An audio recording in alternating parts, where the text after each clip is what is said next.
In this question here, we've been given the left-hand diagram. So we have 55 degrees, 9 centimeters, and 8 centimeters on the other side.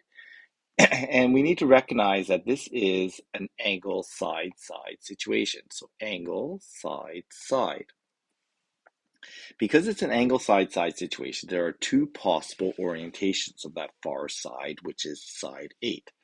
And we can rearrange it in the blue triangle to the right-hand side here. So these are two possible triangles because of the angle side-side. So how many triangles are possible? There's going to be two triangles, okay?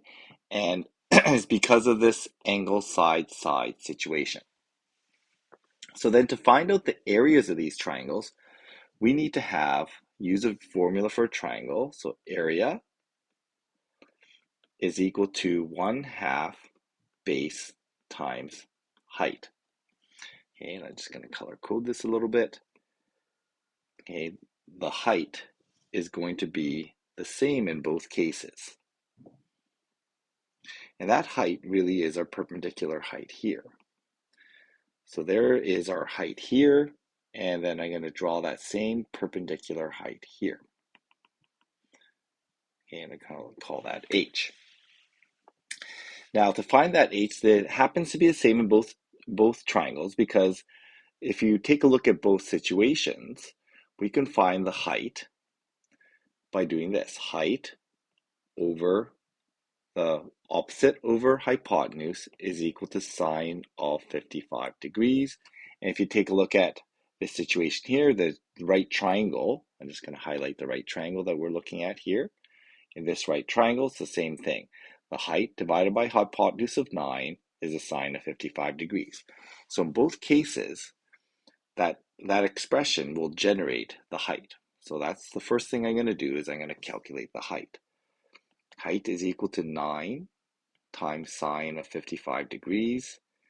And we work out the height of that triangle to be 7.37. Okay, so that's going to be an important calculation here. So I'm just going to highlight that.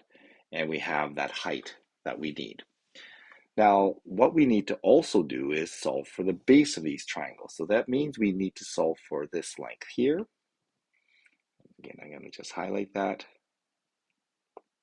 We need to solve for, I'm going to choose red here. We need to solve for this base here, okay? Or in the other triangle, we need to solve for this base here. Okay, so that's going to be side B in both triangles. So I need to then solve the ambiguous case. So I'm going to first start off with my known ratio. I have 8 and 55. So my known ratio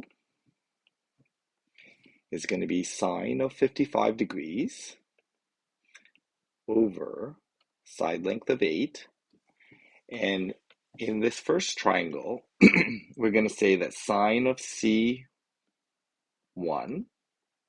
over the opposite side length of 9. And then solving for that, we're going to end up with, looks like here, so that angle is going to be sine C1 is equal to 9 times sine of 55 degrees divided by 8. The decimal value of that is going to be 0.9, looks like 0.922 when I round it. So then solving for angle C, we get the inverse sine of 0.922, and that angle works out to be 67.15 degrees. Okay, so I'm going to solve entirely for this triangle first and calculate the area, then I'll work on the blue triangle. So that's that angle here that makes this supplementary angle, which we're going to call B1. When I subtract from 180 degrees, I get 57.85 degrees. Okay, and I can then use that B1 to solve for side B. Okay, so this is side B1. So setting this up, side B1 over the sine of angle B1, which is 57.85 degrees, is equal to the known side 8 and the known angle 55 degrees. So B1, when I work this out, 8 times sine of 57.85 degrees divided by sine 55 degrees. That looks like a big zero, but that's degrees. Okay, that side B1 then works out to be 8.27. Okay, so then calculating the area of this triangle, the area is equal to 1/2 the base, that's 8.27, times the height, which we already worked out to be 7.37. So that area of the first triangle is going to work out to be 1/2 times base times height. There's my height here. And that works out to be an area of 30.47. And we'll just call that unit squared or centimeters squared. Okay, so that is the area of one triangle. And then we can do the same thing for the other. So we're going to start where we left off here at 67.15. That's C1. Then that allows me to calculate C2. Okay, C2, angle C2 is supplementary. Actually, I'm going to move that up a little bit. Move that up here. Okay, so angle C2 is supplementary. So that works out to be 180 minus 67.15. So we get 112.85 degrees. Okay, so that makes B2 then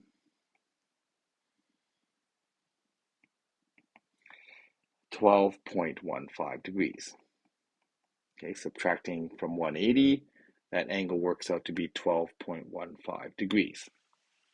Okay, so 180 minus 112.85 minus the 55 degrees of angle A. That then gives me the angle B2. So then the side length B2, I can now solve for using the sine law. So sine B2 over sine of 12.15 degrees is equal to 8 over sine of 55 degrees. Side B2 is going to be 8 times sine of 12.15 degrees over sine 55 degrees. And that gives me a B2 value of 2.06. Okay, so then that gives me the base of that triangle. I already had the height. So the area of this triangle, the area of that second triangle is going to be 1/2 the base, 2.06 base times the height, which we already had in the other at the very beginning, 7.37, 1/2 base times height. When I work that all out, I end up with an area of 7.59 units squared or centimeters squared. Okay, so there is the area of that second triangle. So the area issue is kind of just a secondary issue. The main issue is this fact that we can make two triangles, and we have to solve two triangles whenever we have this angle side case.